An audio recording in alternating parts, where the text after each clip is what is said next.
What's going on, y'all? I'm so excited. I finally got one of my investment portfolios to be in the positive for all time. After being battered so much by some of these tech stocks, EV stocks, it finally hit positive today because of BCHG. So we're gonna dive right in. Right now we are live. So the SP 500 is at 4,300, the Dow is at 33,000, and Nasdaq is at 13,000. I think it's at a stable space right now where it would peak is at like 16,000. This is in 2021, right? When it was going all crazy, it was at 16,000. So it has another 2,500 points to go in order for it to get there. I think we're at a very stable state in the stocks in terms of equities and crypto as well. Meaning, I think it's only going to go up north from here. If it does go down for a bit, it's probably not going to stay as long, and it's going to be opportunity for you to even be able to buy more at a discount so you can dollar cost average further down. So I think this right here means we are kind of in a flat-ish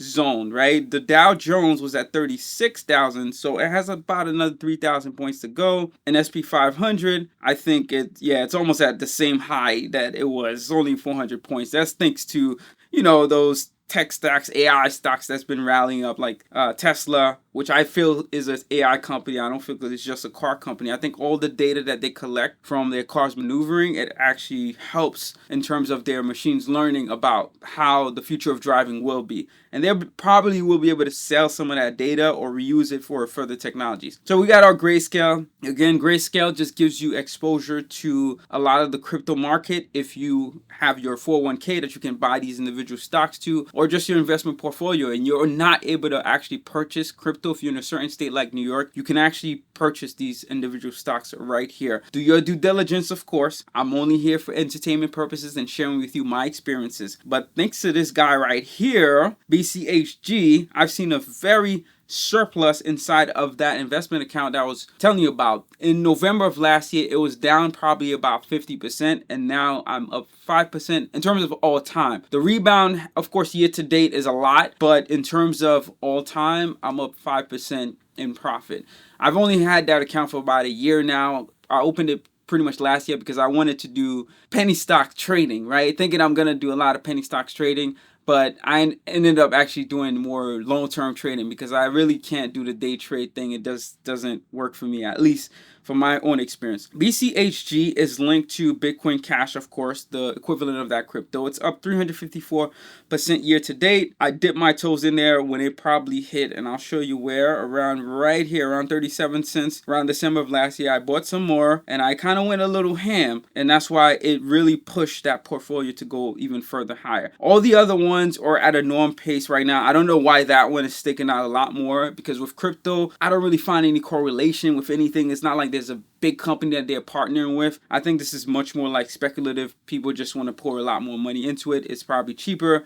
The market cap of it is what, 53 million, and the peak price of it last time was around 60, I think. Yeah, around $60. So you got to think about it. Let's say we did $2, so that's like a 30x flip, 40, about right, 40x flip if we think about it in that sense, close to that. So it's not too bad. Bitcoin Trust is what's linked directly to Bitcoin, and there's been a fury. They are feuded. Grayscale had tried to file for an ETF to convert their Bitcoin Trust through an ETF, but the FCC is not allowing them for that to get approved at all. However, with BlackRock, if you haven't seen, they filed for it about 2 weeks ago, and then it's probably why some of the crypto has been going up quite a bit. But I don't know, right? They're a big player. BlackRock is a big player. We don't know how much in the United States has invested in them in that sense, but this is another company they can invest in as well. However, we do not see them actually giving the shot to the little guys, right? They keep BlackRock as the big guys, and that's just it. All the other ones are pretty stable. Litecoin Trust, month over month, it's kind of flat, right? It dipped down a little bit here.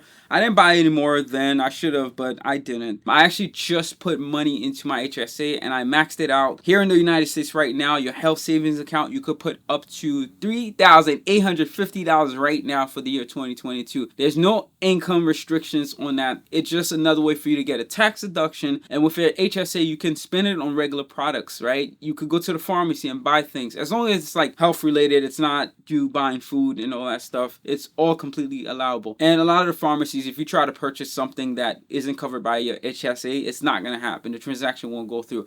I duly encourage you, it's something that you should look into, so that way you can lower your taxable income. If your job isn't sponsoring it, just know that if you're or self-employed, a small business, you can apply for this yourself. I am currently using Lively HSA, but you could use any other vendors as you want. They allow you to invest your money inside of TD Ameritrade, which recently got acquired by Charles Schwab. So now everything is going to go under Charles Schwab, which is great because that's actually where I have all my retirements that I control, my IRA, my 401k, as well as one of my main investment portfolio. But my other cash investment portfolio is inside of Robinhood. It's still, like, to me, the most user-friendly app ever, but Charles Schwab's is exposed to a lot much more of these. Like, Robinhood only has, I think, the large cap fund and the Bitcoin trust. It doesn't have any of the other ones, right? But Charles Schwab's has pretty much everything. So that's why I invest in there. But I do encourage you to look into that. It's kind of like another 401k if you get the HSA, right? If your job is providing for it, sometimes they give you a match, sometimes they don't. The only difference is with Lively HSA, I have the option of buying whatever I want because I can control that,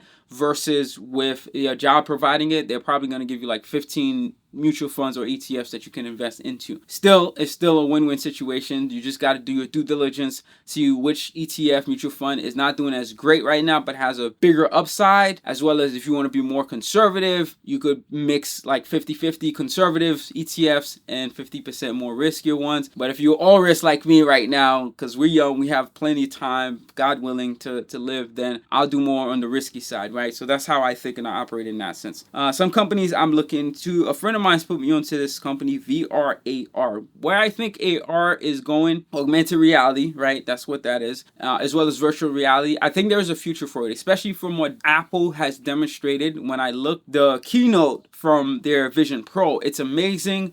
It seems like it's just going to be integrated with my iPhone, my MacBook, and everything is just going to work together. It's like having an extra screen. The downside to it, of course, they still haven't completely figured it out, and I don't know if Apple has been able to solve for that, is the motion sickness feeling, right? When you're putting these things on. I don't own one right now. I almost bought the Meta Quest Pro for about $1,000. I was trying to get it on eBay for like $800, but someone ended up buying it before the seller could even respond. So I haven't gotten a chance to play with that, but it's something I'm going to tap more into because I'm a UX designer, as one of my businesses is designing interfaces and softwares, mainly like in investment banking space, and thinking about how can we design interfaces when people are wearing these like AR, VR headsets, because it brings a third dimensional layer to things, right? It's not just a two-dimensional screen that you're looking at and just scrolling. How I think about it is kind of like you got the Z axis now. So instead of going up and down, you also have the ability to go back and forth. Incorporating that into the design is something I'm thinking into. But if you're interested in the VR, AR space, this is one stock I just came across. They just went public, looks like last year, not even a year old, in October. Their market cap right now is at 56 million. I think this is a $1 trillion market. I honestly feel, especially if Apple taps into it the way it will. However, though, right, this company, I don't know the products that it has developed. I got to do further research into it, but I just wanted to share with you if you wanted to look into it as well. Other than that, most of our stocks is same as usual. Semiconductors, as I anticipated, right? I knew it was going to kind of go up quite a bit, and it did, shot up to like 260 a couple of weeks ago, and now we are at 218, right? Year to date, it's up 160%, meaning at 2.5 times the value. If you bought $100 worth, right, it's like 2.5 times the value that you originally had put in, which is pretty amazing. MULN, it's a joke stock. I don't have quite a lot into it. Market cap is at 45 million. I did invest into it because I saw the holdings from the institutional investors, right? So let's see who they are right now at this moment. Yeah, Vanguard still invested 3 million, BlackRock about 3 million, Geo Capital, State Street 3 million. So if we equate this 3 million in terms of value, right? So it's about 18 cents. So that's like 600,000. It's about 600,000, a little under than that for at least on Vanguard's part. I probably have like maybe $200 into it now. I don't invest as much. And again, $200 may seem like it's not a lot for me just because of where I'm at. And for some people, it could be a lot. So you got to do your own due diligence and put a portion of your portfolio. What it equates to for me is literally about maybe 1% of my entire portfolio, right? And stocks like this, I don't like go crazy on and just pour a whole lot of money into it. Higher Q, I still believe in them, even though their market cap is at $212,000. Crazy.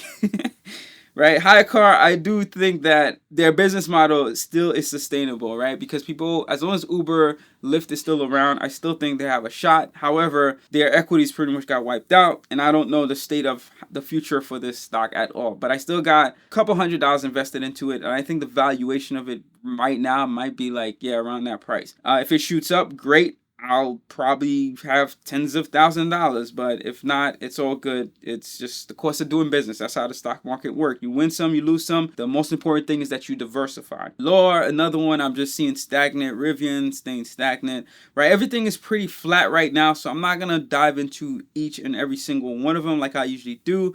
Xpeng, I just saw a video on them of their future flying cars. So it doesn't land on the road. It's not like a hybrid where it lands on the road, you can drive it around and also fly it as well. It just flies. And if we think about the future of driving, I would say, right, people might just be flying. I didn't see how they actually like navigate and maneuver the car, but it seems like it had like 4 propellers around the edges, and the design was pretty cool. It looked pretty futuristic. So I still got investments in them. Coinbase, $50. For me, that's the price. Under $50, I'll do it. Roblox, under $25, and I'm going in. Jemiah, I bought some more today in that HSA account. I probably spent $300. I bought about 100 shares, I think, of Jemiah. I think of it is still good in the long run.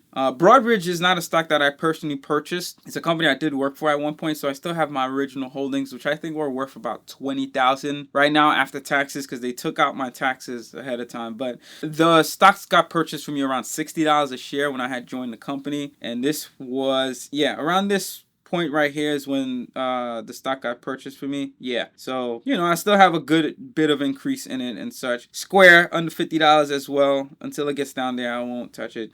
GoToTal, right? The educational companies, they're flat, just holding on to it, forgetting about it. When it's time for it, it's gonna happen. Nikola dropped down. It peaked. Let's see, it peaked all the way at 183 and then just dropped down. Do not get into FOMO, fear of missing out, when it comes to these stocks. Anytime I post on these, it's not for you to jump right in right there. When you see it shooting up, don't feel like you're gonna miss out. Wait for the opportunity for it to come down. Be calm and patient. I did buy some more today, and I bought some more around like $1.20. I'm all right. The first purchase I did on this was $1.07, and if it goes back down to its price where it was on a huge discount, right, in the 50s of cents, I'm gonna buy more, definitely. I'm not gonna miss out in that sense. This is when you need to have FOMO, right? When it's like going down, it's going through a reversal, not when it's shooting up. That mindset is not easy for most to grasp, but it works, right? Lucid is doing a partnership with Aston Martin as of the time I'm recording this video. I don't know what this entails, but I believe it's around a couple $100 million in transaction that Aston Martin is going to give to Lucid Motors for this whole partnership that's going to happen, right? And I think there was an article I was reading about the numbers, but it came up to be about like $260 million that Aston Martin is going to pour into Lucid for this partnership to actually happen. Netflix is still pretty high. I'm waiting for it to hit the 600, but I think it's going to be chilling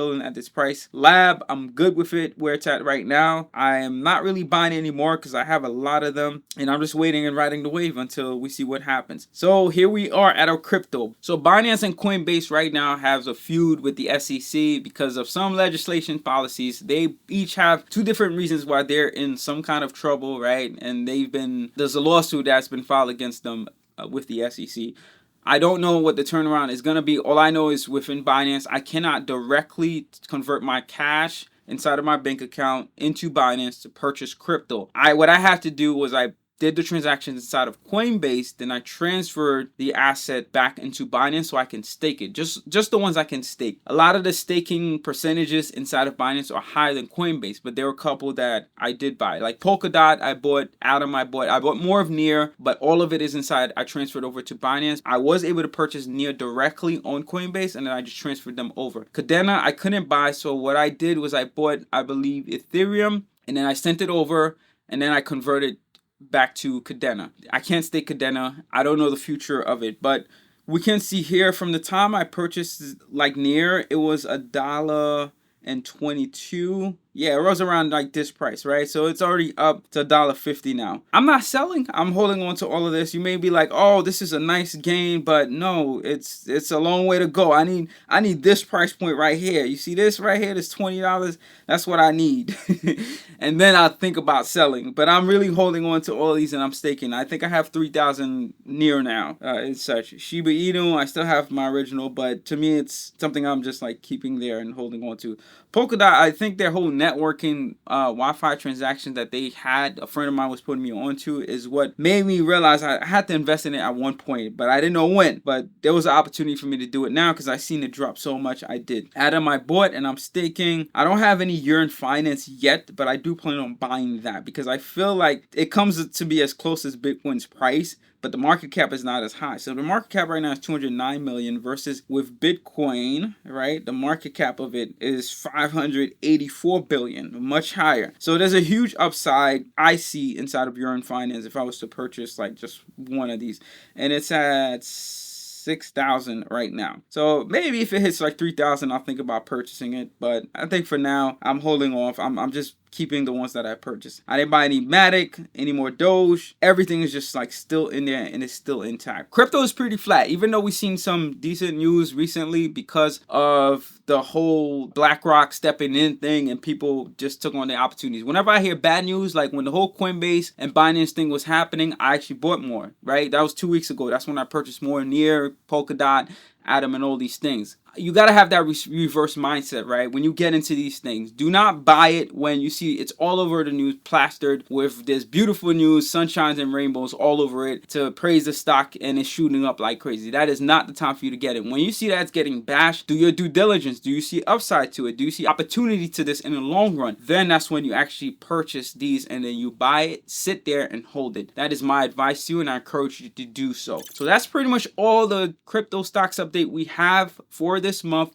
I'm looking forward to seeing you next month. Like, share, subscribe. Of course, if you have any questions for me, drop it in the comments below. And I look forward to seeing you next time. Peace and love.